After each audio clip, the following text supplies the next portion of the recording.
Welcome to the Geek to Geek podcast. I'm Beej, and Void is once again missing, but this time I have Austin with me. Yay! Say hi, Austin. Hey, everybody. Hi, Austin. Hi. Oh, I hate you so much. No.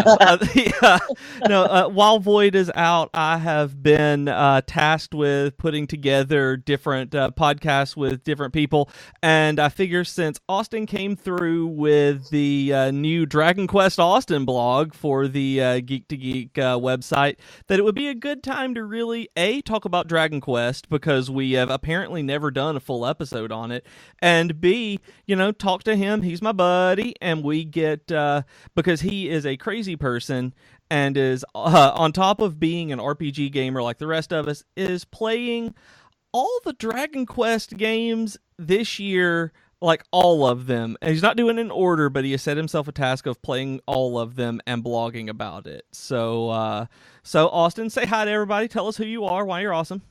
Yeah, so I'm Austin. I think you guys have probably heard BJ mention me a time or two. And like you said, I'm writing a blog. It's Austin's Dragon Quest, and it's just, me going crazy and playing a bunch of Dragon Quest games. And I'm like 5 games deep into it now, and it's not even February. So, and you started this in November, right? Like right when your birthday, and you got 11. That's what started this. Yeah, you got me 11 for my birthday, and I loved it, but I didn't actually beat it until I want to say January maybe. It may have been the end of December, and I just decided, hey, 2019, I'm gonna play every one of them. So it actually just started in January.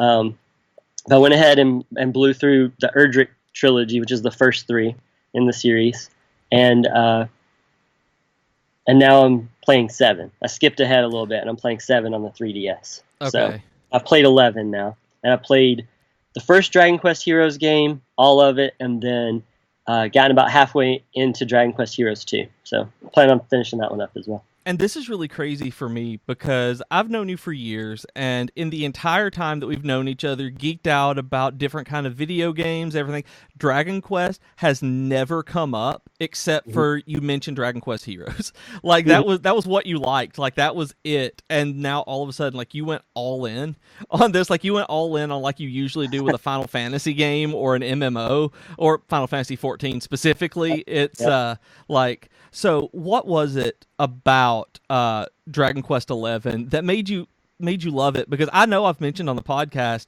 that Dragon Quest or Final Fantasy 9 is your favorite game of all time, or at least was until this, because you said this may have actually beaten it, which I don't understand how that's possible as much as you love 9.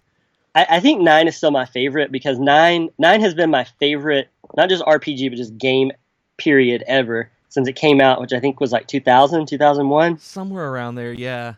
So, it's been my favorite game for 20 years, pretty much. So it's hard to knock that off the first place pedestal there. But DQ11 is pretty close. I'm already thinking about replaying it, even though I've just beat it a month ago. And you didn't just beat it, you platinum trophied it on the PS4. Yeah. And then there's actually some content the Wheel of Harma and some other things that you can do that don't even count toward a platinum trophy. That's just extra that I totally just went ahead and did because I didn't want to stop playing it yet. So I did everything. I just started walking around eventually and just looking at pretty scenery in the game, and there was nothing left for me to do. So I finally just moved on. But did you collect a lot of screenshots from it while you were doing that? Were you the kind of person who just stood on top of things and took Vista pictures of it? I took some, I did that a lot with Ni no Kuni too as well. But yeah, with this one I took a lot. And then, the PS4 takes it every time you get a trophy and stuff. So there's a lot of trophies. I actually had to, because I'm running out of memory on my PS4, I actually had to delete some photos. PS4. Not of Dragon Quest 11, but just of other things because I wanted to take pretty pictures. So Dragon Quest XI is definitely one of my favorite games. And I guess it was one of those things that, Dragon Quest, I really liked the idea of, but I'd never gotten into. Right. Talk about this a bit on the blog, that it was just I had a Super Nintendo, but it was we didn't get it until right around the time the PlayStation came out. And so we quickly took PlayStation when I was growing up. My brother and I did. So we didn't have a lot of games for Super Nintendo. The Game Boy Color I used basically just for Pokemon.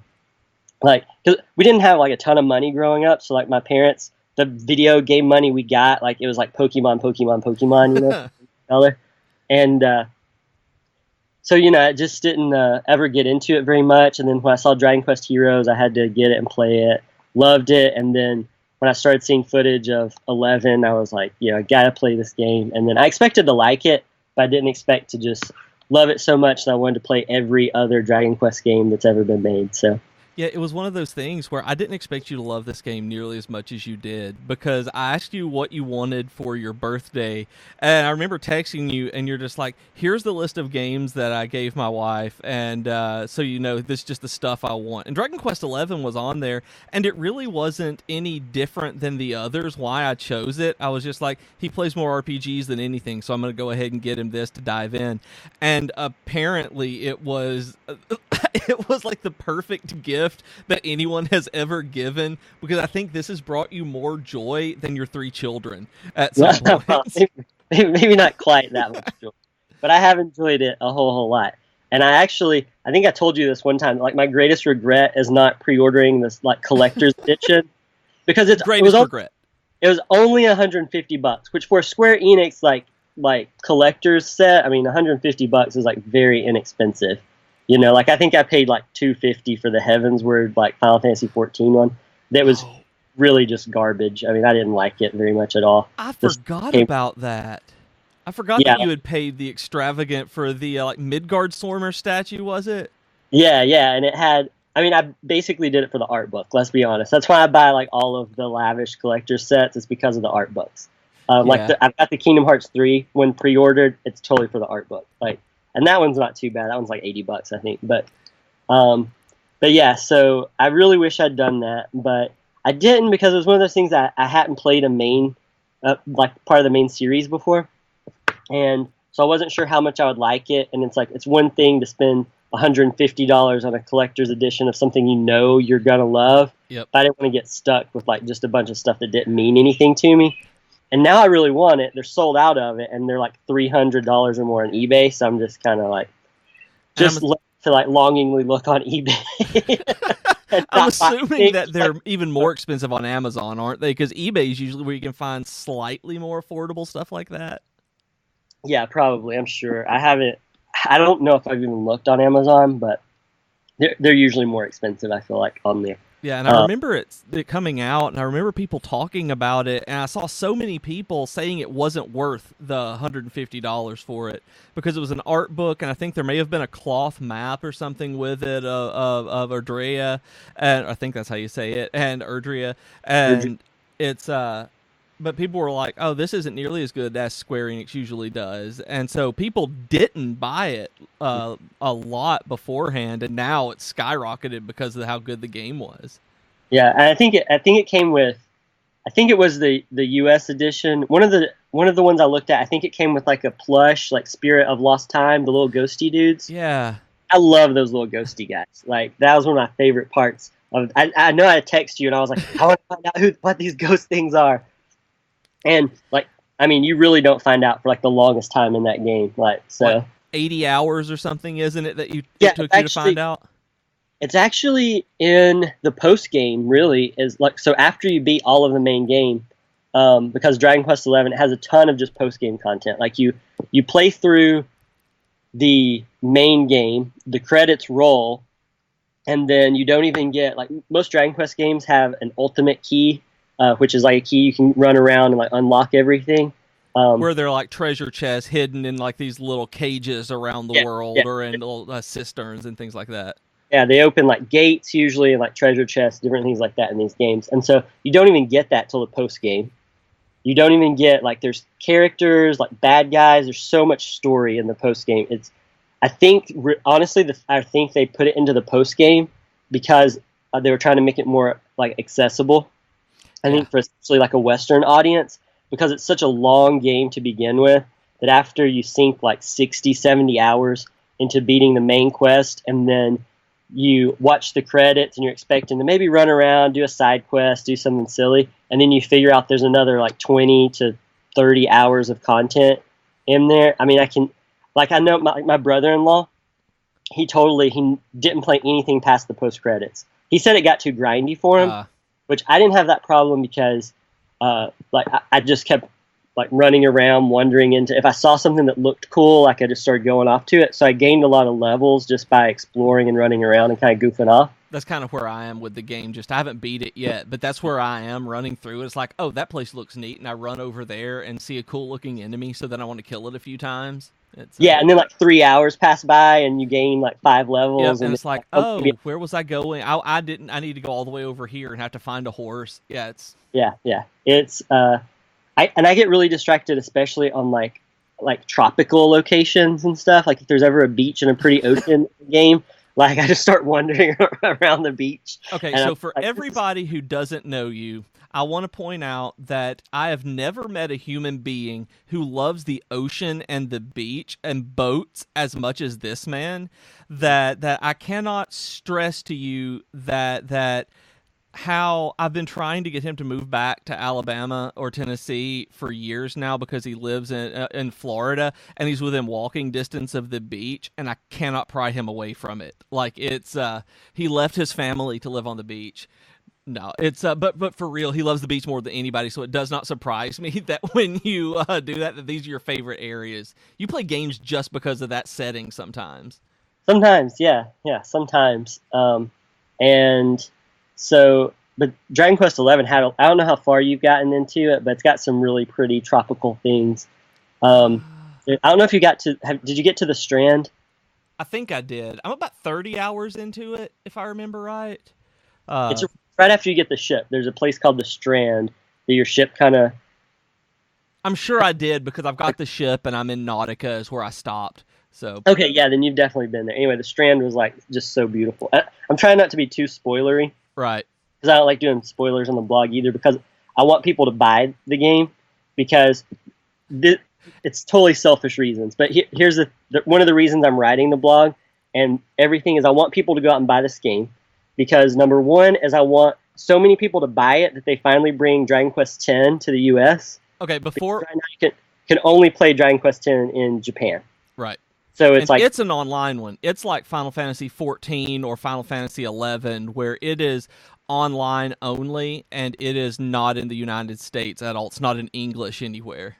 Right. So it's an MMO. You have to have, like, I've been reading on forums about how to play it in the U.S., and it's like, if you don't know Japanese, you have to get like a Japanese VPN and like do all this fancy stuff on the computer that I kind of like skim over, because I'm like, I kind of know what they're talking about. But you have to get a Japanese PSN account. You have to have a Japanese credit card, or at least a prepaid card to be able to put on there that has a like it's a lot to do from the United States. Yeah, so I'm hoping people will read this, think that Dragon Quest XI sounds so cool that they have to buy it, and then Square Enix will be like, "Hey, awesome! So many people are buying this game just because of me." It's very like. It's like totally unrealistic, but I want them to like, be like, oh, cool, maybe we can get this, because they have talked about bringing 10, not as an MMO, but like just an offline version of it. Because there's a story, right? Like it's going through almost like the Phantasy Star online games, where it's like there's a full story that you can do with a party. It's just you do it with people in the online version. Right. Yeah. So there's I want to say like 4, maybe like DLC type expansions. I'm not really sure. I haven't read up totally into 10, because I know the more I'm going to read about it, the more I'm going to want to play it, and I'm already really sad that like it's like a Japanese only game. So like I try not to read about it too much, because I don't want to just bum myself out. So that's one of the reasons that I totally wanted to write this, and then. As you know already, and if anybody's read the blog, they know I love like when I like something, I want to get like toys and art books and just like everything that has to do with it. So far, like I've met some different people online who've offered to get me, like, there's a Dragon Quest anime that I didn't even know existed, and so like somebody offered to get me a bootleg version of the Dragon Quest anime. I think it's from 1990. It was like fan dubbed in English, So it's not any kind of official thing at all. And so I've had somebody offer to do that for me. I've gotten, somebody is sending me a shirt, a Dragon Quest shirt, which would be pretty cool. So if you're listening to this and you want to send me some free stuff, that would be totally cool. I'm not gonna cry about it. There's a lot of cool Dragon Quest stuff out there. I'm finding out, and I don't have nearly enough of it yet. So I just want it all. And so.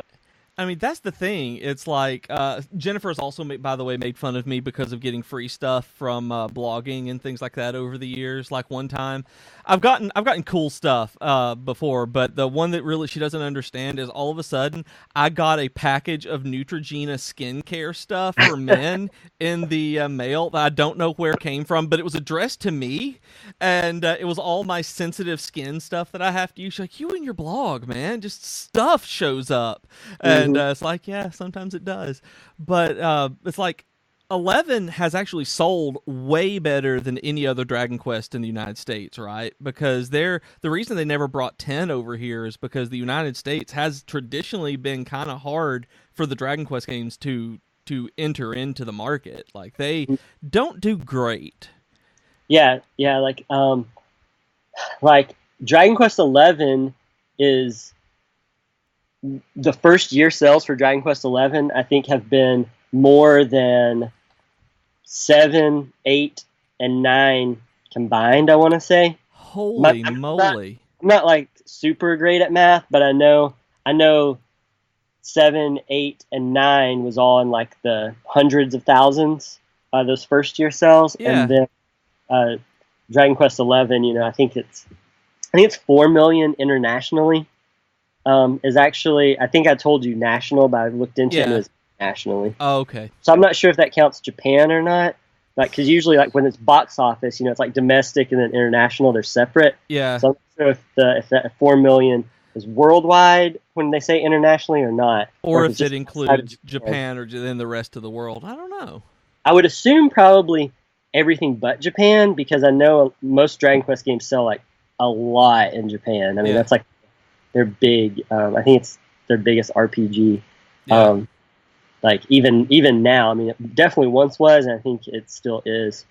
I think it is from everything I've seen. I know there are others coming up. I know Data Error on your blog had said when we were talking about the Tales games and stuff like that, usually show up around number 3. But the Shin Megami Tensei games have come up, and the Persona games as well from Atlas are really building up steam there. So, but I think Dragon Quest is still the by far the most popular of them. And I think 11 is probably, like, if you've never played a Dragon Quest game, I think 11 is probably the best one to start at, because tell everybody why, because I think I may have mentioned this before, I'm not sure, but it is by far of the ones that I've played and experienced the best starting point. So why do you think they've beyond the obvious reason that it's the newest one, so they've kind of like worked out the kinks of previous versions to like make this one. I mean, there is that. But like, I just feel like the characters are much better in this one of all the ones I've played, and I know a lot of the characters from ones I haven't played as well because of playing the Dragon Quest Heroes games that bring in the characters from the mainline series, and so I think the characters are really, really good. Like, I know I text you about, there's a character named Sylvando that I love. Like, I'm not sure where he's supposed to be from, because his accent kind of sounds German at first, but then it's kind of like Spanish, and then it's kind of French part of the time. And it's kind of Italian occasionally. It's like the way he flourishes and says things is like, you told me that I wouldn't like Sylvando, and I totally do. Like, okay. I love Sylvando. Because that was one of those characters that I could see you just like writing off really quickly and being annoyed with. But, like everything he said just would like make me laugh. And I kind of smile sometimes at video games, but I don't ever just like bust out laughing. And there are definitely times in 11 where I would just bust out laughing at something he said or did. And like my wife Grace watched me play a lot of it and stuff, and even like we would both just be laughing, at stuff that he did. And so he was definitely my favorite character. But all the characters I think are pretty. Even the ones that are more like archetypal, I think, are still very well-rounded. Like, I know from the, like, I know early on I texted you about I didn't like the healer very much because she just didn't really have a personality. And definitely by the end of it, like, I mean, she was one of my favorite characters by the end of it. Like, and that's the thing about it, is some of the game is such a slow burn, like, but there's huge payoffs if you just stick with it, kind of thing. And so the characters are really good in the series. I feel like the combat is really good. In this one, it's turn-based, which is awesome because I've really been missing those turn-based like RPGs. And it's not just it's not, when you say turn-based, you mean turn-based. This is traditional RPG stuff. Like, this is going back to its roots, RPG combat, really, where it's not like Final Fantasy with the ATB or anything at all. It's just, nope, here are turns. Everyone takes their turn in order, like based on their stats. And there's really good AI so that you can, like, pretty much the whole game I had in mind, the tactics, which is like where you can change things to fight wisely, which is just the AI controls all the other characters except the hero. And if there ever came a time, especially in the post-game, where I had to grind levels, I would just put it on fight wisely for all the characters, including the hero, and just kind of run around, let it auto-battle, gain levels up. And, I mean, the AI is really, really good in the game. Like, especially, I was impressed by the healing is always the AI that kind of gets you in these games. Donald Duck! No, that's the one I was going to... It's the one everybody mentioned. It's like Kingdom Hearts, like Donald Duck. Just, he's not going to heal you. Like, it doesn't matter. You could have, like, 1 HP left, and he's going to, like, throw Fireball at, like, a Heartless. He's not going to heal you. And Goofy will drink the potion himself. And that was one thing I got really mad about when I was playing. I think it was Dragon Quest II. I texted you about it, is that, like, 2 of my 3 party members, their health is in yellow, which means, you know, they don't have much health left. And the healer, instead of casting heal on those 2 people, she used the last of her MP to cast Dazzle, which is a move that has a chance, it's not even guaranteed, it has a chance of making the enemies miss you sometimes when they attack. like, I mean, anyway, that was some pretty bad AI as well. But the AI in Dragon Quest XI I thought overall was really, really good. It really is. There are definitely some boss fights, especially in, like, toward the very end of the game and in the post game, that I would switch over the tactics to follow orders, which means you control all of them yourself, and where I would have to be kind of nitpicky. And then there's things like the Wheel of Harma, which is you have to in order to win prizes, and some of the prizes you have to get for, like, the platinum trophy that I was going for. So you have to beat it in so many rounds. So, like, the fight wisely doesn't always work there because you might not want to waste a round healing because you just really need to, like, kill these things as quickly as possible to get your prizes. And so you know, that one was really good. But DQ11, you know, they have it's a typical Dragon Quest game. They have the mini medals, which I love collecting things. So, like, finding mini medals in the Dragon Quest games is one of my favorite things to do. Like breaking the pots, looking on the bookcases and stuff, and finding mini medals. I always get so excited when I get a mini medal too. And the thing is, they don't do a lot, especially at first. Like, you can get some really cool things for them as you get them, but it's like the first couple of times you get them, it's like, I can't do anything with this. But then, like, you get 6 or 7 of them in, it's like, I found another mini medal. And it's just, you get really excited. I get really excited about them. Yeah, I totally do too. And even, like, I have yet to play a Dragon Quest game where I exchange mini medals for an item that I really need. Like, usually I'm at a point in the story where, like, the weapon or whatever I get isn't, like, as good as the stuff I have now. So it's not even like that I collect them because I need them. It's just like I like having them. And in 11, you get stamps for, like, everyone you find. And so you want to try to get to 100 stamps. And there's more than 100 in the game. You can even, late in the game, you can even steal them from certain enemies and stuff like that. Cool. So yeah, like, I just stole mini medals from, like, the last 10, I think, to just, like, farm mini medals to get the trophy or whatever for it. Actually, you get a trophy for the page 3. This was, like, page 4 or 5. So, like, I was beyond trophy territory. I was just doing it for the heck of it. You were just doing it. You were just collecting because you like the game so much. And it has that. It has a casino, which most of the Dragon Quest games do have a casino or some kind of, like, gambling mini game is, like, a big part of them. And the casino in this one I thought was really fun. I usually don't play that kind of stuff. Yep. I get really bored with it. Like, the gold saucer in Final Fantasy VII, like, I just avoid like the plague. It's like just such a, like, money pit in my opinion. Like I just don't like it. There's other stuff I'd rather be doing in these games. And this one, like I actually had fun playing. Like the roulette was really fun. I got a jackpot on the roulette. So I got like 1.5 million gold. It's totally just in the game. But like my wife was like playing it with me because she likes like the slot machines and stuff to play those in games. Oh, okay. Just playing it, and I hit the jackpot, and we're both like, yeah! Doing a dance around the living room, and it's totally like, doesn't matter at all that we hit this jackpot in this game, but we were treating it like it was real money. We were like, yes! I can totally see you. I can totally see her more than that, just getting up and being super excited about that. And this one has 2 casinos in it, doesn't it? Yeah, most of them have multiple casinos or like gambling pits, whatever, that's in the game. Most of Dragon Quest 1 doesn't have anything like that. Or at least I played the iOS version. The iOS version didn't have anything like that.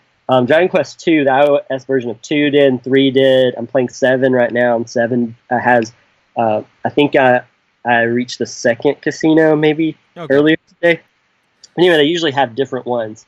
And so, personally, I liked the first casino better that you go to in 11, just because I thought my odds were a little bit better of winning. It seemed like I won more often there. But the 2nd casino has like roulette and has a few other things in addition to the slot machines and poker and stuff. So I really liked the casino. So it has a lot of the stuff that Dragon Quest games have, but it looks really pretty. Like my thing with turn-based combat was that like other games, like I talked about on the blog, Octopath Traveler, which I was excited for, and then as you know, I was like really disappointed in that game. Yeah.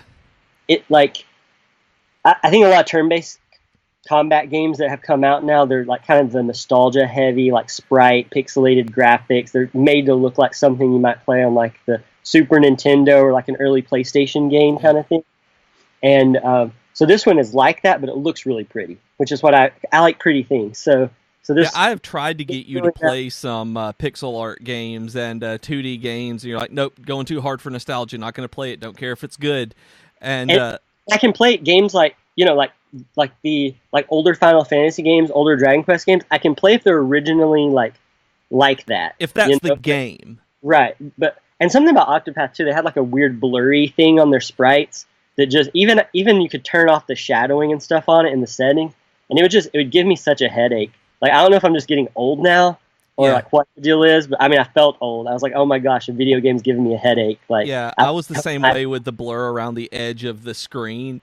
It just did not work for me. I wanted to like it, and the combat was fun, but I think it was Lyle I was talking to in a private message on Slack today. We were talking about Octopath and why I didn't get into it, and it was like 4 hours later I figured out still can't figure out what this rat's weakness is, so I'm just picking away at it, and it's a random battle. It's like that kind of thing wasn't fun for me, but this one takes that kind of nostalgia and with the old battles, but everything about it just still feels fresh. That's the weird part. It's very traditional, but it's streamlined. And you can even run around in the battle. Like there's a fixed circle, and you can run around as if it were an action RPG. Which I don't understand. I still don't understand why you can. I don't either. Early in the game, I would try to like run around behind enemies to see if I would avoid their like AoE attacks and stuff. You don't. And, no, you still get hit. There's like no reason for it really. I guess it's just to try to appeal to like modern gamers who want an action RPG. It kind of tricks them into thinking it's one. I don't know. Because it looks, when you start out a battle, it looks like a Ni no Kuni 2 battle, where all of a sudden there's some enemies here, you've got a circle, a radius that you can go around, and then it's like, okay, I'm moving around, but you're still turn-based. Everything is, the positioning does not matter at all. And you can even turn it to the old classic look, too, where the camera does everything like it always has in Dragon Quest, so... And it's really hard to get used to. Like I think I text you just because we text all the time, but I think I text you early on at like then too, was it felt so weird because I started playing it like Ni no Kuni 2. Right. Like I started running around and trying to avoid these attacks, and it didn't do anything. And when you just have one character to control, it's weird. Like you're like, why is this turn-based combat? Like this is really strange. But it picks up very early on in the game. I think as soon as you get that second party member, I think really the turn-based combat feels more like that classic, RPG feel and stuff.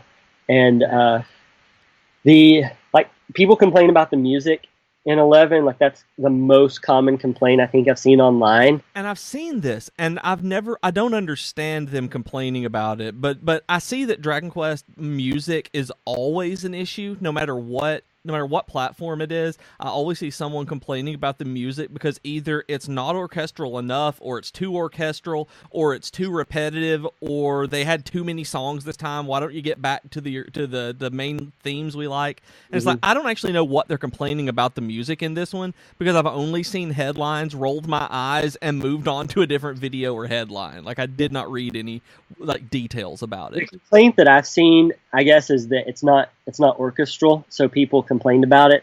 They wanted that, and it wasn't like, I played it without knowing that was a thing, and it did not bother me. Maybe my ears just aren't refined enough. I don't know. It did not bother me at all. Like, I played through it.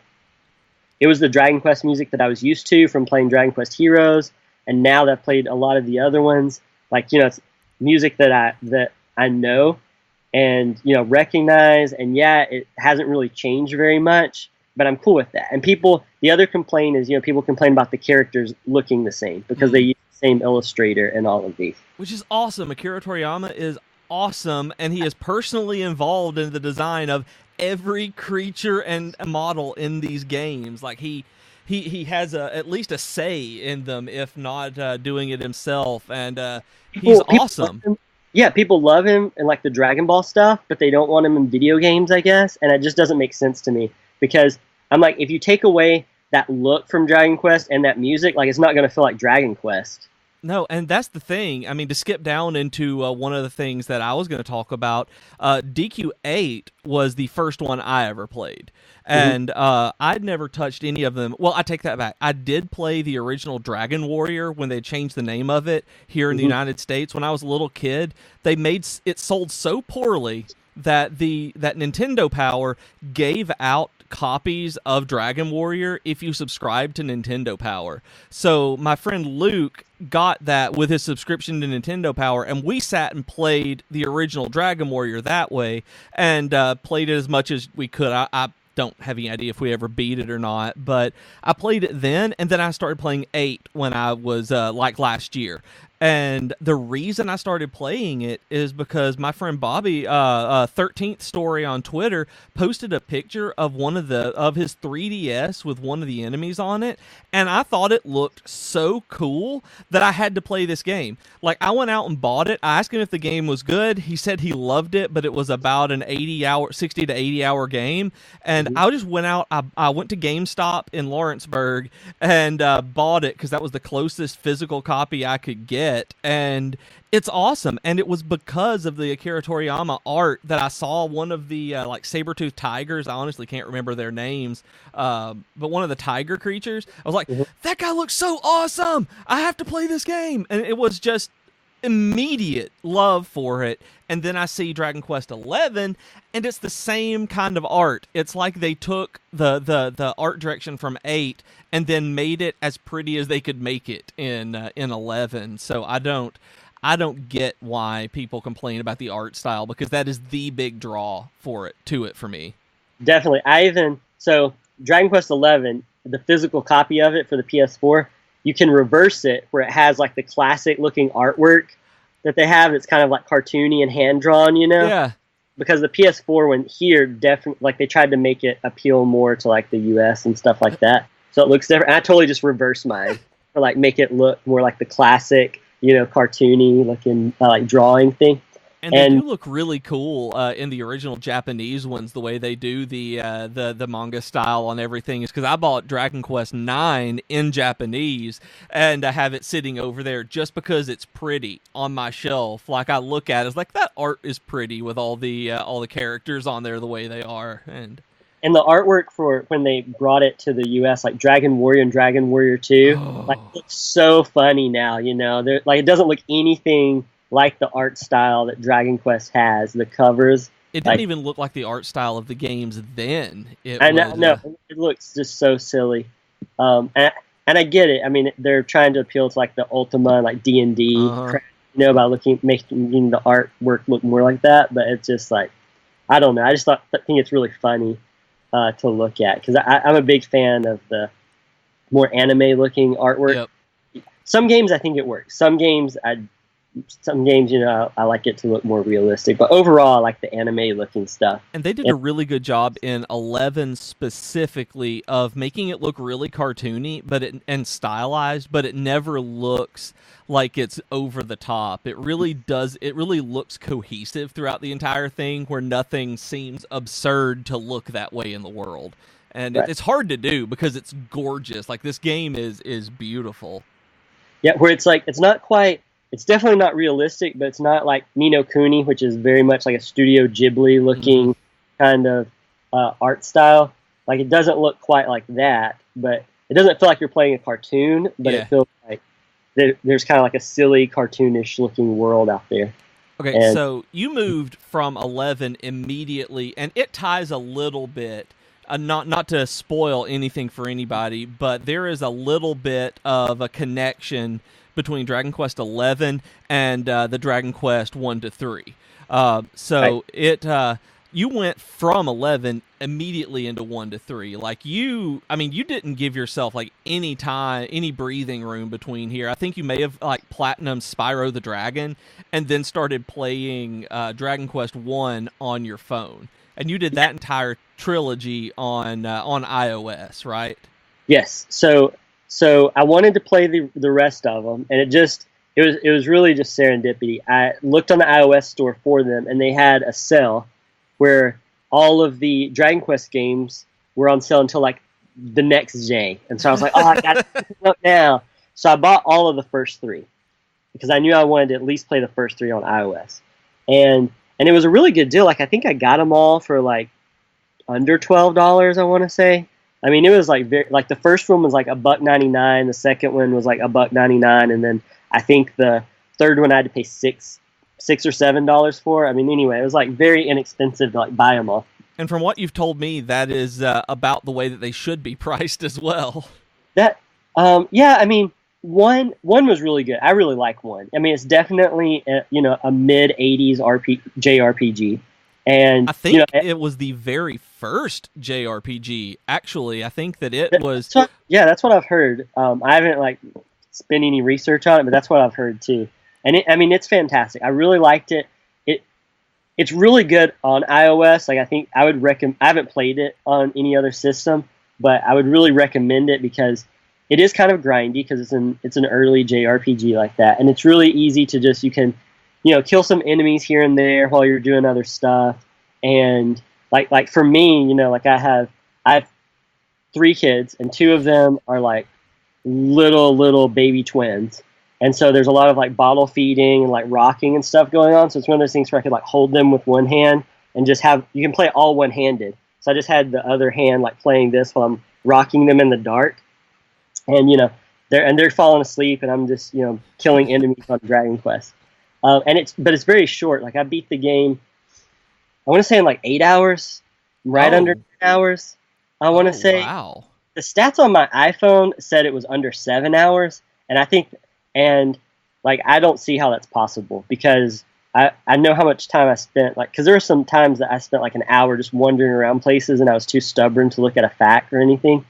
And I've written about Dragon Quest, the first one, and it'll be up on the blog probably the day before this airs. So people might have already read this, but anyway, it's very short, and I think it works well on iOS. So for $2-3 for this game, like, it's well worth it. It's really fun. There's one protagonist. It's not like Final Fantasy or anything where you have like 3 or 4 party members. You start with just one, and there's random enemy encounters. You have to grind levels. You go around. It's still kind of silly. I write about this on the blog too. My favorite thing was you rescue a princess about halfway through it, and you get this item so you can communicate with her. Because the way the earlier games work is, if you want to know how much experience you need to gain a level, you go to the king in a castle, and that's okay. Save your game. It's not cathedral like it is in later games. It's the kings, and you go to a king. He tells you how much experience you have left to go up in a level, and you can save your game. And so that's how you find this out. It's not like you pull up a menu and can just see like how much experience you have to go. And so, as you saving this princess, she just starts fawning over you, and it's like terrible dialogue, like it's Middle English. It's written in like Middle English, but it's like really cheesy stuff. And it's just really funny because it's like, ooh, my hero, I yearn for you. And then it's like, oh, by the way, you have like 500 experience left before you get your next level. Okay, love you, bye. And then that's just like the like items you use. And so I don't know, I just thought it was funny that there's like all this, there's like a lovelorn princess that just like tells you how much experience you need before you can like go home to her. That's wonderful. So I really like that one. DQ2 was a struggle.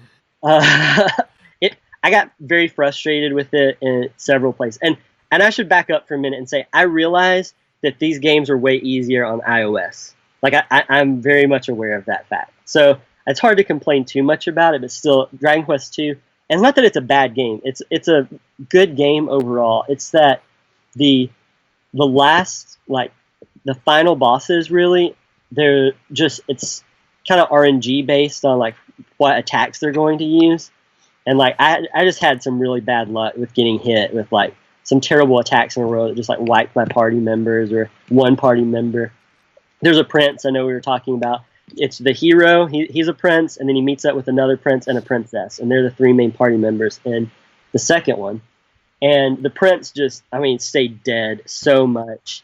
There's even a part in the game, and this might be a spoiler, but this game is like 32 years old, so I don't feel bad like talking about it right now. Yeah. But you go to a town, and you rest in the inn, just like any other inn, and you wake up the next morning, and the prince is just like, oh, I'm too weak to move. And you have to go and get an Yggdrasil leaf, which revives your character dead. It's the Phoenix down from Final Fantasy, right?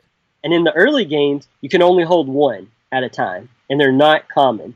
So you have to like make this whole journey to like get this Yggdrasil leaf, and then you have to journey back to the prince and use it on him to like, and then he just hops up. And he's like, "Wow, I feel better."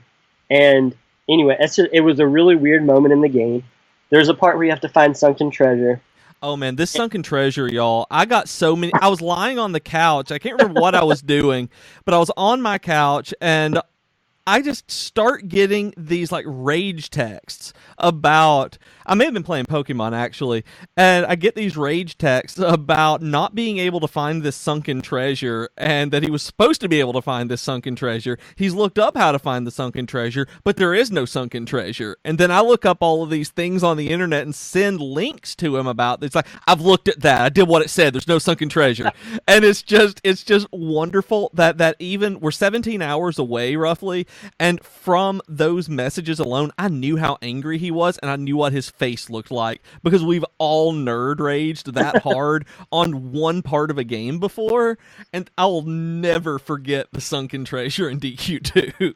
And one of the things too is that a lot of the names of the characters and especially the places have changed for the iOS version. Right. So it's really hard to just like Google some of this stuff, because it was really, honestly, it was hard to find like iOS like info on these games. And like with 2, it was really hard because like I would have to try to like cross-reference whatever the city was called, in like the original Japanese version versus the like Super Nintendo version versus the Game Boy Color to the... That's what I was going to ask is, are the iOS versions ports of a specific console version that they had done? Because there've been a few in the United States, but they've never traditionally done well. I think they're the closest to like the Game Boy Color versions, but they still change stuff. Like even Dragon Quest VII, which came out on the PS1, like names of characters have changed and like locations have changed and stuff. Even from the like US version of Dragon Quest VII, just to the 3DS version, and it can really make it hard if you're stuck in trying to like Google the information for this thing. And so with the sunken treasure, it was like I was watching old versions from like the Super Nintendo or whatever, and the graphics, everything looks completely different. But I was just trying to guess the area. I was reading stuff online, and I was like, it can't be this hard. And then there's an NPC you have to talk to that like mentions a sunken treasure, and you have to say like yes or no to him and all that, and that's supposed to get it to appear. And I did it like 50 times, and then I still don't know what I did to make the treasure. It's just a sparkly spot in the ocean, and like. I went over. I know for a fact I went over that same spot like so many times. I mean, I spent like 3 hours probably just going around fighting enemies and like driving my boat around in circles and just trying to find the sparkly spot. Going back, talking to the NPC to try to make it activate or whatever. And I still have no clue what I did to make it happen. But just one of the times, finally, I went out there and there was that sparkly spot, and I got my sunken treasure. And so that was two. That's 2. That was a frustrating part. And then the final boss in 2 is just like, oh my gosh. Like, the bosses leading up to that one in the final dungeon were like, I had no trouble with. And then I get to this final boss, and I was like, it took me 14 tries. I was like too determined to just sit around and grind too much longer, because 2 wasn't my favorite. It wasn't a bad game, but it wasn't my favorite. I was eager to get to 3. Because I'd heard that one was really good. And 3 is very similar to 2. It's like they took 2 and worked out a lot of the kinks, right, and made 3, and added like more story and stuff to it. But with 2, it was just such a hard time. And the final boss, his name is like Malroth, I believe is his name.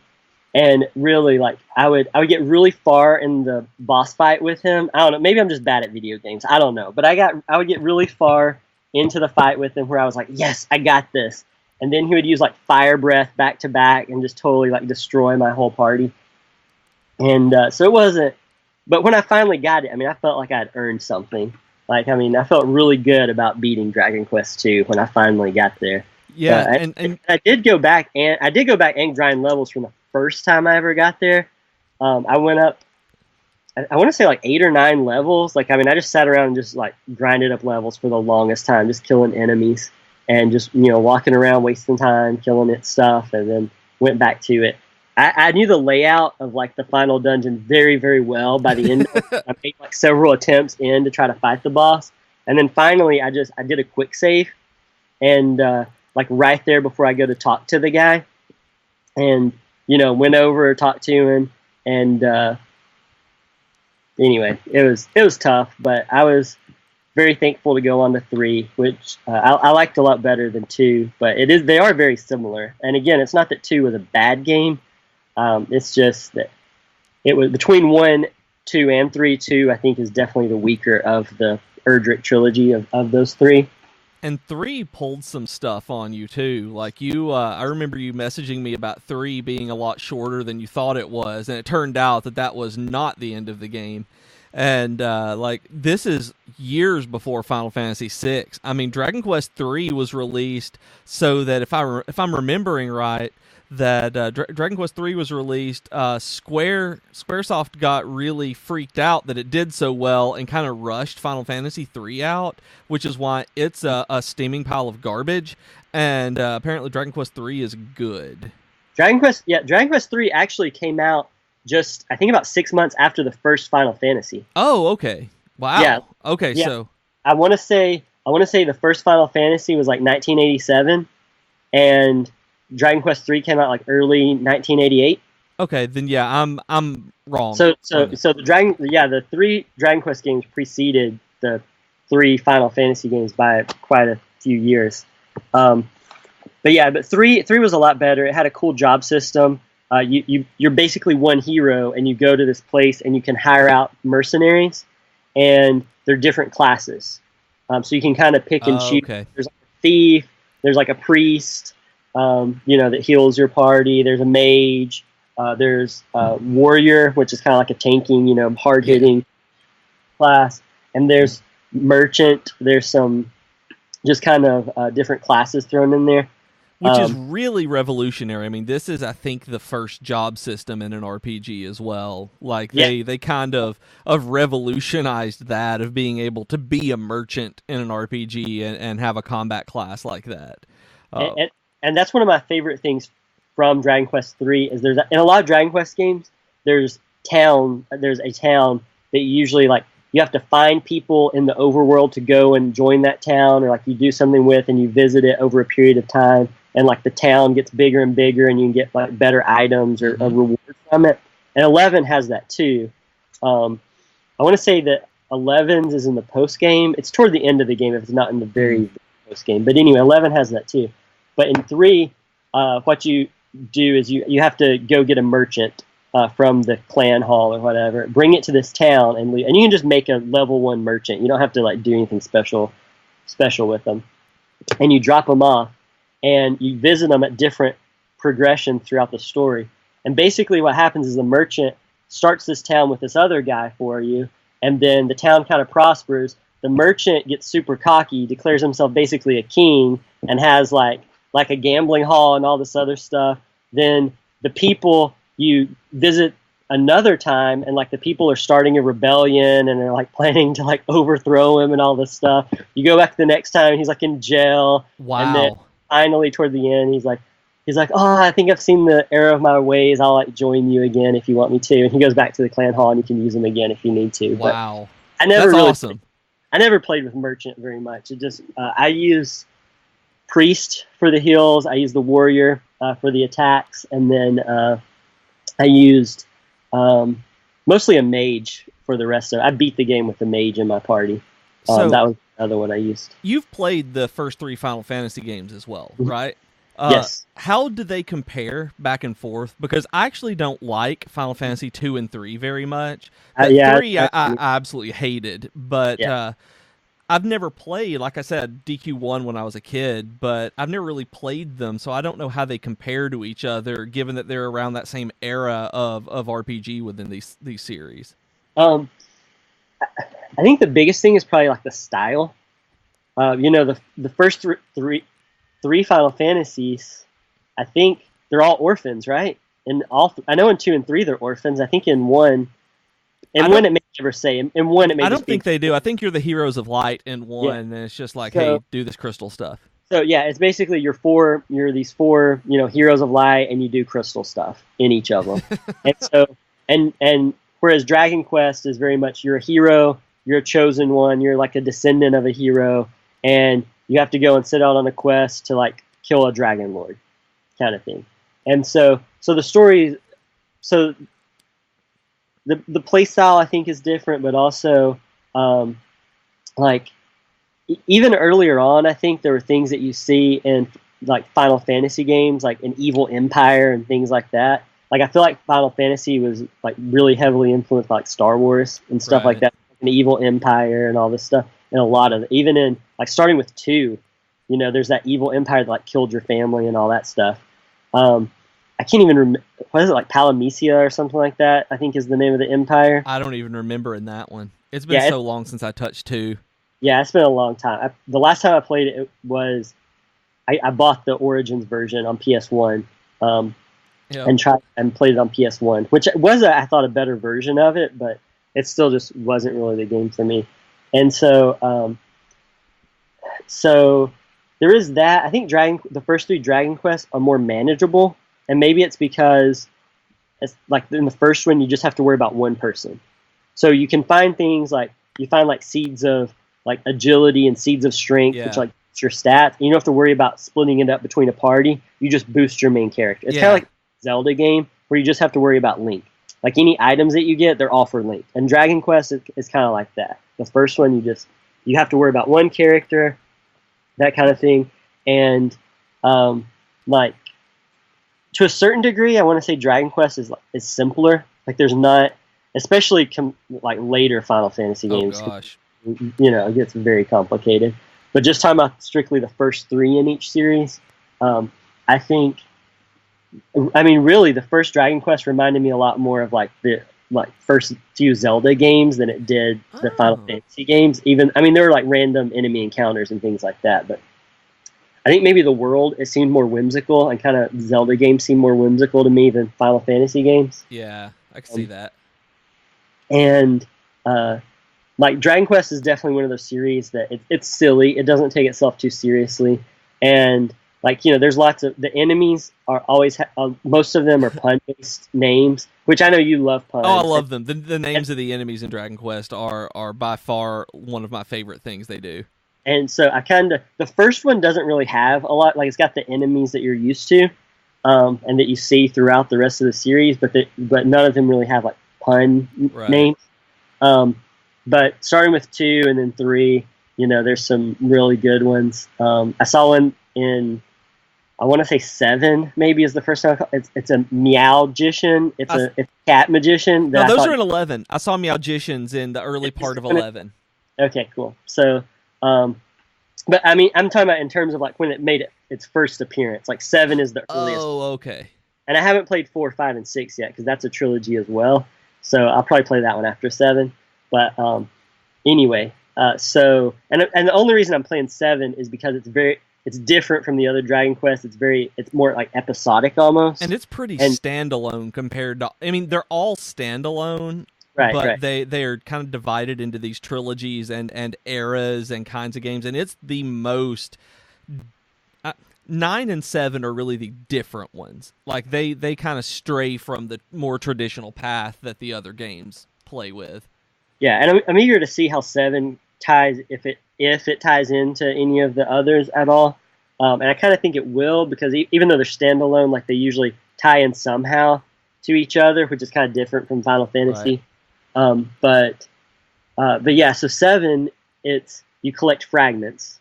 You put the fragments into pillars, and it creates this island that you go back in the past and visit. And so it's episodic in that way, that you collect fragments, you place them in, you visit this place, then you go back to the present, visit it in the present because now it's appeared in your world, and then you collect more fragments. So it's really repetitive, and it's why I don't like 7 very much, which I think we're going to get into in a minute. But I'm playing it because Kingdom Hearts 3 comes out on Tuesday, and I know I'm going to play a lot of Kingdom Hearts 3, and so this is something that I can play on my 2DS at the same time, but I don't have to be as focused on because it doesn't seem to have much of a story right now. I'm like 16 hours in. I mean, I'm pretty far into it. You're further than I am into it. I never got a chance to go back to it. I deleted it to make room for Pokemon Ultra Sun whenever I had it. But I'm going to go back. It's kind of an intimidating one because it is the longest of them. Like everybody says 7's the longest of the DQ games. It's the longest of them, and that's part of the reason why I don't like it, and part of the reason why it's so long is because it moves very slowly. Like the first 2 hours, you don't even battle. You're just running around. You're having to talk to people, and you're having to like backtrack a lot. And the rest of the game, I mean, there's fighting in the game, but the rest of the game is very much like that. You backtrack all the time. You have to visit a place in the past, and you have to visit it in the present. And there's just a lot of unnecessary like backtracking, and just you backtrack for like 10 minutes to get to a location to have like 30-second cutscene with a character, and then you have to backtrack all the way back, which is just unnecessary walking. Yep. And in the present, there's not really very many enemies, so it's not like there's that to break up the monotony of just running around. Yeah. It's a fairly empty world, especially at the beginning. So it's just, I have a feeling 7 is going to be my least favorite of them, which was kind of surprising because it feels a lot like Wind Waker, and it came out. I think Wind Waker came out in 2000, right? 2002, actually. 2002? Okay, I saw somebody posting about it on Twitter. Okay, yesterday. so Dragon Quest 7 came out in 2000 in Japan. And I think it was 2001 before it reached the States. And it was still Dragon Warrior. I think it was the last one to be called Dragon Warrior. I think so. And so I think it's going to be my least favorite because it feels like Wind Waker, though. I was surprised it is my least favorite because I love Wind Waker. And, you know, as we talked about, I love boats. And you're on a boat and you're sailing around the islands and stuff like that. So I thought I would love it. And I do applaud them for trying to, like mix it up a bit with the gameplay and different things like that. But it doesn't feel like a Dragon Quest game to me. And it's not as fun as Wind Waker. And it's very slow and it's very repetitive. And I don't especially love the characters right now. Yeah. I do have, especially the 3 you start off with, aren't very fun. There's there's another character on the 3DS version. He's called Ruff. I think he was called something else in the PS1 version. But he's a little wolf that gets turned into a little boy. Yay! I look forward to getting that. You've probably seen him in Dragon Quest Heroes 2. Did you get that far? I got to where you can do the online dungeons. I don't remember if I saw him or not. I don't think he was quite there yet. Anyway, in with voice acting in Dragon Quest Heroes 2, Dragon Quest Heroes 2, he was kind of like annoying, I thought. I was like, oh my gosh, who is this like really obnoxious kid? But I actually love him in 7 right now. Like when he makes his original appearance. Right.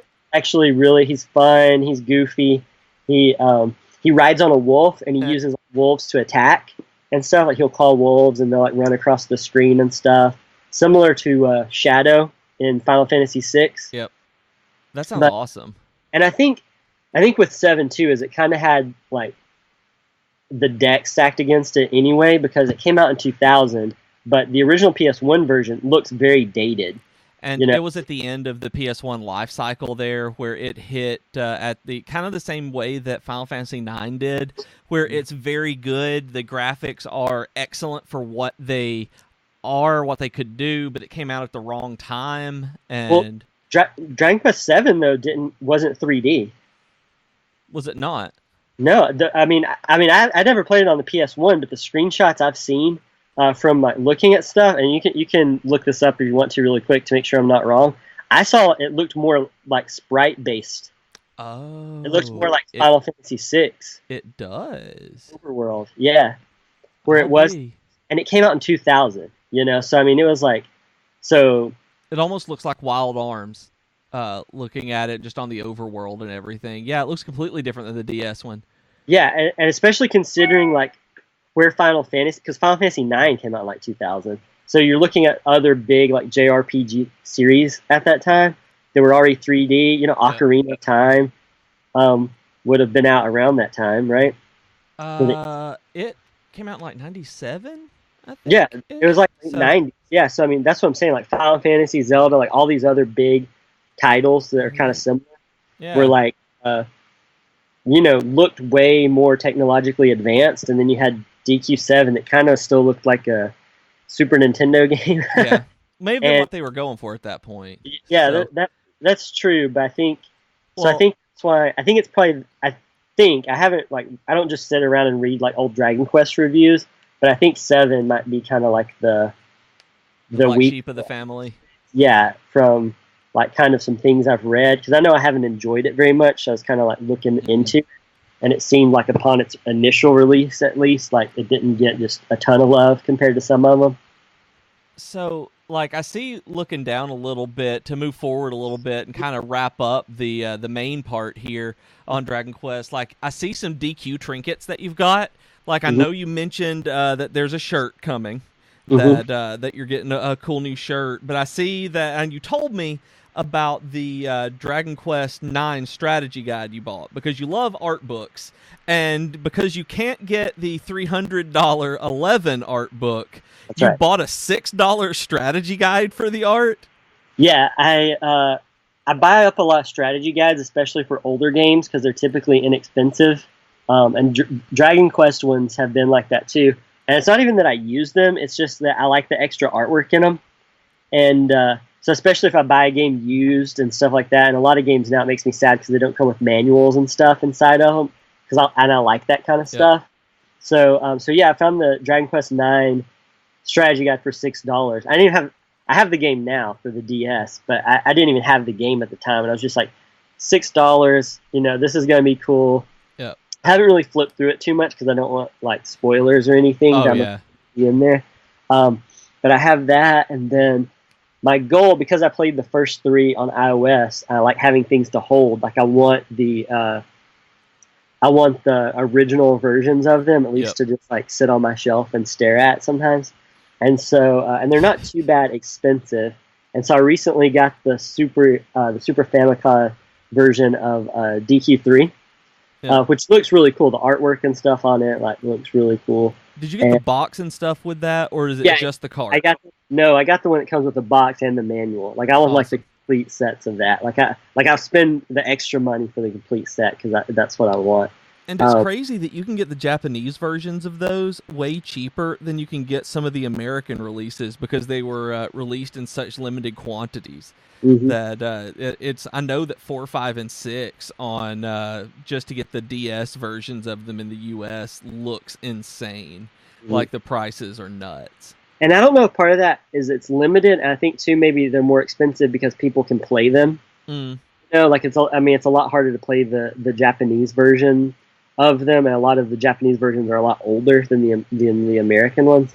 And so I think it's so I think maybe that's why it's expensive, because I know from looking for the DS versions of like the of 4, 5, and 6, it's like they cost more money than a lot of the other ones do because they didn't make as many and people can still play them, and right. they don't make any. They're not making any more, but you can still play them. They're still pretty easy to play because of the 3DS and stuff.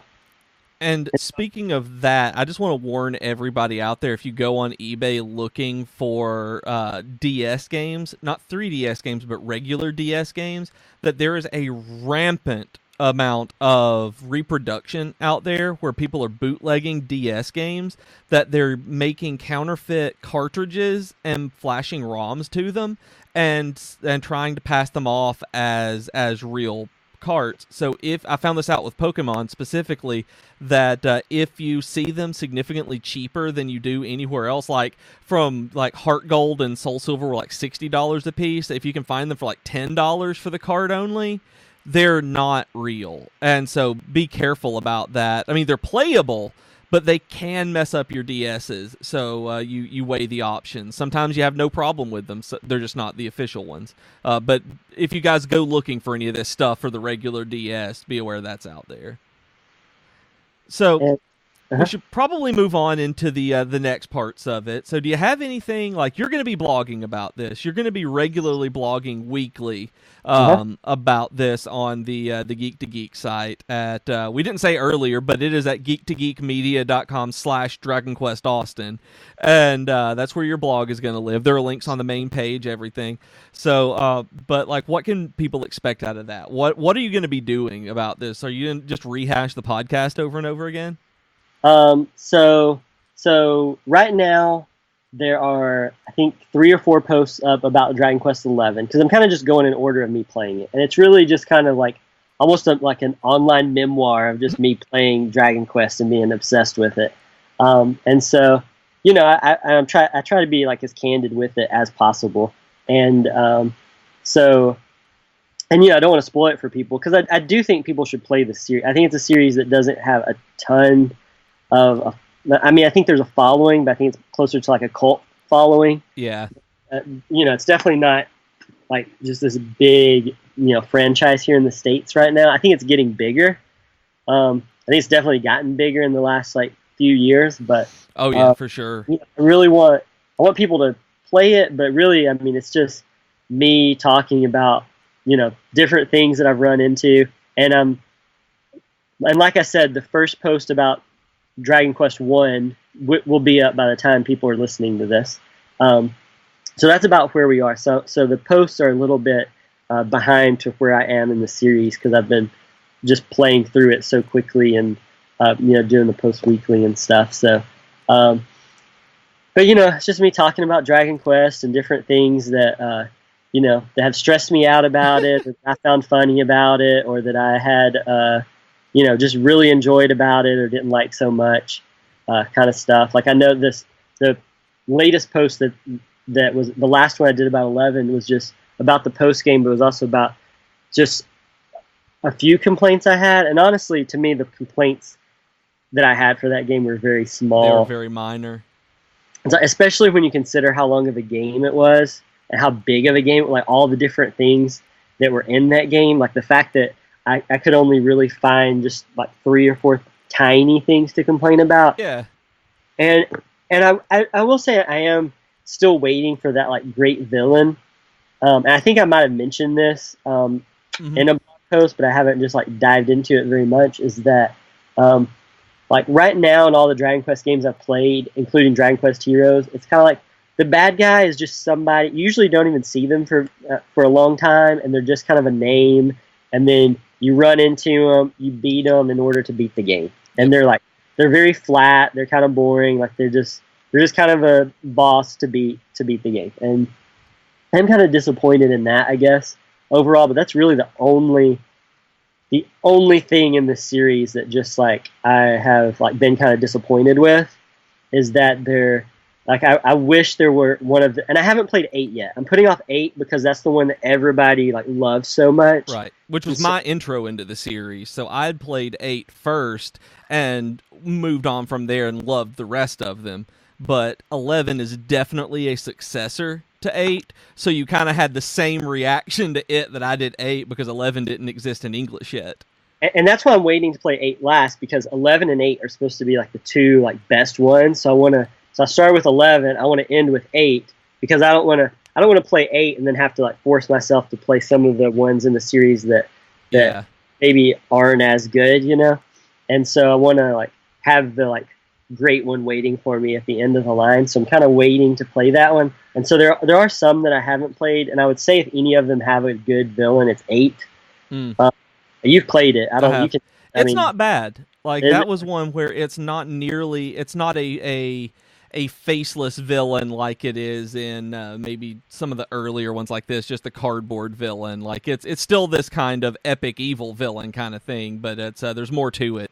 It's no Kefka or anything like that from 6 where there's a person behind it. Still a great evil, but and that's one of the things I love about 9 so much is I feel like 9 has like the best bad guy, you know, because he's Final Fantasy 9. Sorry. What did I say? Just 9. Just 9. Okay, yeah. Sorry, Final Fantasy 9. Yeah, there's too many series, which is like keep track of. Yeah. So Final Fantasy 9, Kuja, I feel like is just like the best villain in any game. He's superhuman. He like, you know, he's pure evil. Don't get me wrong. I mean, he's super evil, but like he has hopes and fears and all this other stuff, and he's very well rounded. And you know, I mean, he's still like, you know, gets into long like rants and stuff, just like any villain does, where he like monologues for like way too long. But you know, I really like, and he even is kind of, I guess, a good guy by the very end of 9. And that's kind of how I felt about Arden in Final Fantasy 15. Was I really liked him because he felt more like a human than a lot of the others did. You liked Final Fantasy 15 way more than I did. Like I love the story in 9 way more than the gameplay. In 9, yeah, in 15, I liked the gameplay in Final Fantasy 15 better than I liked the gameplay in 15. Yeah, I love the story. And the story for me, which I think by the time you played the story, I think they had updated stuff from the time I played. Like I know they updated items in like a dungeon, and that's my biggest complaint with 15 is like we only played it like 6 months apart from each other, and the experience you had with 15 completely different from mine. Like you saw different stuff. There was like totally different things happening in 15 than the one I played, and it's just, I don't know, it's crazy. But and I liked 15 fine. It was just, I think that's why Dragon Quest has been so good right now for me, is because I loved Final Fantasy for so long, and then super disappointed in all of the 13 series. 13 to Lightning Returns. I didn't even beat Lightning Returns. I got like not very far into it, and I just couldn't keep playing it, kind of thing. And you know, I liked 14, but that was an MMO. It wasn't just and it consistently gets better over time. I mean, they've made lots of improvements to 14. And then 15 was fine, but it just didn't feel like a Final Fantasy game to me. I wasn't a fan of the weird magic system that they had, where like it was like grenades instead of real magic. And that's kind of one thing in the Dragon Quest games that throughout, all of the spells are the same from the ones that I've played.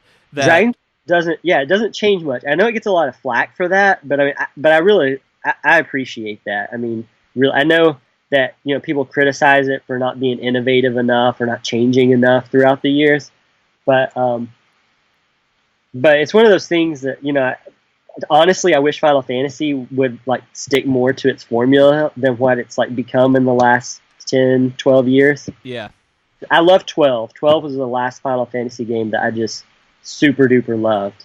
And I remember you texting me that it's coming out on Switch soon, and that if I don't play it, you're going to destroy me or something like that, or murder me. Because I keep telling you how awesome 12 is, and you're like, oh, I gotta play it, and then you never play it. Your original excuse was that it looked ugly on your TV when you put it in the PS2. It did. And I get it. It was like 2011, 13, something. Anyway, I get it. It probably did look ugly. It was real ugly. Big TV on a PS2. But, they have it for PS4 now. And the Zodiac Age, I think is what it's called. PS4 version, the one that's coming to the Switch. Those are great. I think it's better than the PS2 version. Oh, yeah. I've heard great things about it. It was really good. Now it's coming to the Switch, so you can play it even handheld, which I know is important to you. Yep. So there's no excuse not to play it. Which is actually, the handheld stuff that'll be great for 12. I mean, I'll be able to get way more into it. That's also one of the things that I'm liking about all the Dragon Quest games is that none of them are on a console. That every single one of them right now you can take with you in some way. That whether it's on the DS, the 3DS, and soon, not every one of them, soon there will be a Dragon Quest XI on the Switch, which they said is coming, which I'm expecting it to be the Japanese 3DS version ported to it. I don't think so. It's they've already announced that it's releasing in Japan this year. Oh, really? It's this year that they're doing it? Okay. Yeah. So I remember you and I talking about it a while back. I told you I figured it would come to the States like holiday 2019 or 2020, and I guess it will be at least 2020 now because they've announced 2019, and I don't think it was a screenshot, like an actual screenshot of Dragon Quest XI on the Switch, but it was definitely the PS4 version was what all the photos were showing in the articles that I've read about it, and they only announced this like fairly recently that it was coming to Japan. So I think 11, it was about a 6-month delay, wasn't it? It was not terribly long. It wasn't. Yeah, I want to say it was definitely less than a year from Japan to US for the PS4 version. So I assume it's that way for the Switch. And another reason why I think it's probably the PS4 version is because I think I read somewhere where the 3DS version of the game is kind of still up in the air if that's even coming. Yeah, I want to play it because it looks so cool. It looks just like the original 3 Dragon Quest games. Even the little shrines and the little icons and stuff they use look just like it. It looks so cool. I know, and I want to play it because of that. Because of how different it is from the 3D version that you go around in the main game. And I think that's really cool. I love the PS4 version. I love how pretty it looks and everything. So I don't think I would like the 3DS one better. Right. But I love that they made just 2 different versions. Me too. Of the game and everything, that they made a more classic looking version on the 3DS. At the same time, I think that's a pretty cool thing about it. So I wanted to wait on the Switch, to wrap up, I wanted to wait on the Switch version initially. And after hearing you talk about how great it was, and after hearing some other people and reading reviews, I decided to grab it on Steam. I got it on the PC to give it the 2-hour tryout, and then I was like, I like it on Steam. I don't want to redo this stuff, so I kept it, like has happened to me with Ni no Kuni as well. And I don't think people should wait on the Switch version at this point. I usually say to wait on it, but this one you can already get Dragon Quest XI discounted a lot. You can get Dragon Quest XI, I know, for about $30 on Amazon at various times. There are sales on Green Man Gaming and Steam and Humble Bundle where you can get the PC version for around $35 a lot of the time. And if you are not wanting to pay $60 on a game where you are taking a chance, really, on not knowing whether or not you'll like the traditional JRPG aspect of it, the PC version of Dragon Quest XI is great, and you can get it for $30, $35, which I think is a perfectly reasonable buy-in into the series to see if you would like it. It's just because I love it. I don't love it like you do, apparently. But it is I do love the series. I'm absolutely going to finish up 11, play through 7. I have it on for 3DS, and I'm still trying to decide if I want to try powering through 9 in Japanese or actually play the English version when you're done with it.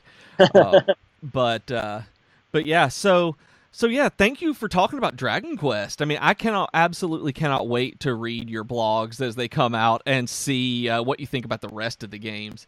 Like, I'm really, I cannot stress enough for people how fun it is for me to get these texts that are either like, "This is so cool," or "I hate this game. Why am I doing this to myself?" Like the two levels of text I get from you. So those are always fun. And some of the stuff on the blog is really just me just typing up. I've sent you. Yep. But some of the texts I think are, and because I am trying to be just as candid as possible about these games. So I think that really captures the moment a lot of time. Those texts, because it's whatever you're feeling in the moment. Like right then, where you've been playing on iOS, so you'll switch out of it and do it. To move on, this week I think we're gonna forego the weekly geekery since we've talked more than we usually do on here, and I think Austin's actually going to join me again next week because Void is still out. He is still doing his stuff that you'll probably find out about when he's back. I just don't want to speak for him. But Austin is also one of the biggest Kingdom Hearts fans I know, and as of this recording, we are 2 days out from Kingdom Hearts 3's release. This is the 27th that we're recording this, and it comes out on the 29th.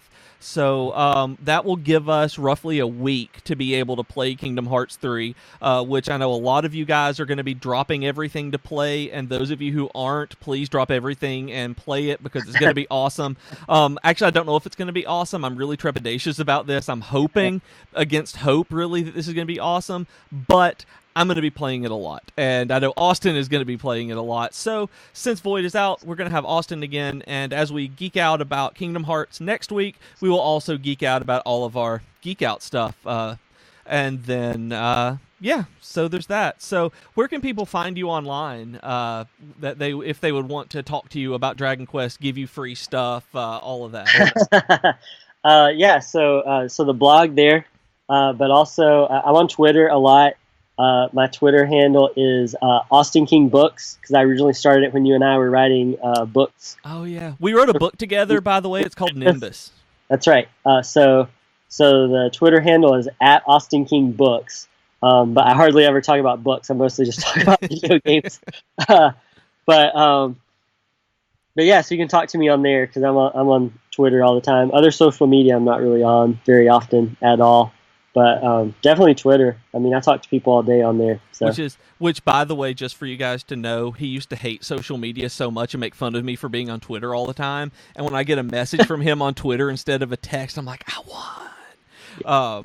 But it's been like 6 years, though. You need to let that go. I hold grudges. I will not let it go. I will not. So Austin is blogging at geek2geekmedia.com/DragonQuestAustin. He's now part of the network, and the other members of the network are Geektitude, which this week Joe is talking with, I believe, Capsule J, one of our streamers on the network now. Tea Time with Katie and Chelsea are talking about something. I have not heard what their new topic is this week. Capsule J, who is on the Geektitude podcast, streams games on Tuesdays from 8 to 11 Eastern and sometimes on Thursdays and weekends. And then Troy streams most weeknights and sometimes most of the time after dinner. Nope, I said that wrong. Most weeknights, sometime after dinner. So you can find links to that in the show notes here, where you can find everyone. If you have any kind of comments, suggestions, or feedback, our email address is geek2geekcast@gmail.com, or you can reach us on Twitter as @geek2geekcast. We have longer discussion threads on our subreddit at reddit.com/r/geek2geekcast. You can also join us on Slack and Discord. The links are discord.geek2geekcast.com and slack.geek2geekcast.com. And just in general, we have moved URLs to move forward with our website a little bit, and you can find everything housed now at geek2geekmedia.com. I'm Beej. You can find me at Professor Beej on Twitter and pretty much everywhere else on social networks. This has been me and Austin. Say goodbye, Austin. Bye, Austin. I hate it. I knew it. All right, that'll do it for this week. We will see you next week, geeks. Bye. Bye.